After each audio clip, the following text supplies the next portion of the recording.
Professor, you're a bankruptcy specialist and you assess the risk of default for both firms and countries. How do you see the situation at the Eurozone level? Well, obviously it's a crisis situation, and a number of countries display the characteristics of entities that have high default risk. The one thing that we do differently than the traditional measures of health of a sovereign is that we also look at the health of the private sector in each country, along with the traditional measures of macroeconomic problems, which are well known. And the situation shows that countries that are now in the headlights of financial markets deserve to be there. Although there are some other countries that are, say, on the less risky side that have recently shown some pretty dramatic signs of deterioration also. In your analysis, the most important country used to be Italy rather than Spain. Yes. Is that still so? Yes, I do. I still think Italy is what we call the fulcrum country, or the country that will make or break the euro. I think Spain will need to be bailed out, even though they're now saying they don't need it. Clearly their banking sector needs it, and they have already passed a ruling that will provide over 100 billion euros to the banking sector. But Spain is manageable, if you will, just like Greece is manageable in terms of the bailout. The reason why I think Italy is so important is that it's too big to save. So if it does need a bailout, which of course is not sure, and right now is looking a little bit better than it was even just a few months ago, I don't think the rest of the Eurozone will be in a position to bail them out, as they have already done for Greece one time, and likely to do again, and as they will have to do, in my opinion, for Spain. What is the position of Greece in your analysis? You mentioned that Italy has the power to make or break the Eurozone. Does Greece have this power, or can the Euro survive without it? That's a very good question, because Greece, if you look simply at Greece as a relatively small player in the Eurozone, that whether or not it's bailed out or it leaves the Eurozone shouldn't have that much of an impact. But it has a big psychological impact on the world's and the domino effect, which will affect the world's financial markets. I think Greece is very important because it could be a great experiment, if you will, on how to save a country, rather than simply providing more capital so that they can pay back their interest on their debt.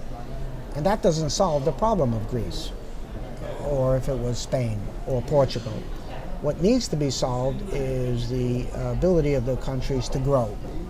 And now we are hearing that from just about everyone. And austerity is being questioned as to whether or not that was the right move, even though it's still being required. And your country is taking it seriously in terms of making changes, such as the strike that's going on today, and the impact on certain professions and their pension plans. But that's not going to be enough to convince the world, and indeed to end up with showing Greece to be a growing country. Just these cutbacks in costs. What's going to be needed is stimulating growth. And so in my opinion, what Greece needs, and not only Greece, but Greece is the one that's in the headlight right now, is liquidity to grow. I mean, you take the analogy of a company. In the United States, a company that goes bankrupt isn't left to itself simply to cut costs and maybe sell some operations to survive. That's important, but what's also necessary is liquidity while they are making the cuts. So we provide our companies, not easily sometimes, but we provide what's called debtor-in-possession lending, and this is loans from banks, and in the case of 2008 for General Motors, from the government, to provide working capital and liquidity at relatively low interest rates, where the lender has a super priority status over all existing lenders, unsecured lenders. And so this provides the company with kind of a breathing time to make the changes and to turn those changes eventually into growth. Without this liquidity, nobody's going to be able to pay each other.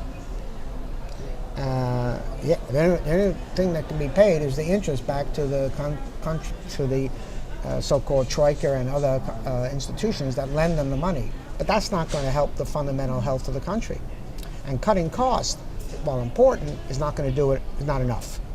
You've got to stimulate the growth of the economy through adding confidence, being able to pay your bills, and hopefully to get the consumer to start buying again. You provide models of analysis. So in your analysis, what are the chances of Greece exiting the crisis as things stand now? Well, it's staying in the euro, so to speak. Staying in the eurozone. I think Greece will probably will very likely have to default again and take a haircut on their debt to reduce the debt further. You're at now 160% of approximately debt to GDP. That has to drop. And I don't think it's going to drop under the current situation to the 120% that they're shooting for. I think their probability is probably no better than 50-50, to be honest with you, maybe even lower. Because I think in Spain's case it's probably 50-50, maybe Italy 60-40. So I'm not convinced it's going to happen, but I think I see some energy now in the new government here, which is promising. What other countries do you see in a problematic position in the eurozone? You mentioned that there are some countries that are not in the limelight, but they're in a bit of a dangerous situation. Well, yes. The ones that are certainly in the limelight and deserve to be are Spain and Portugal. I think Ireland is making good progress. Italy is making some progress, and I think Italy is going to make it, although I'm still not convinced that they're going to do all the reforms necessary, but they're trying.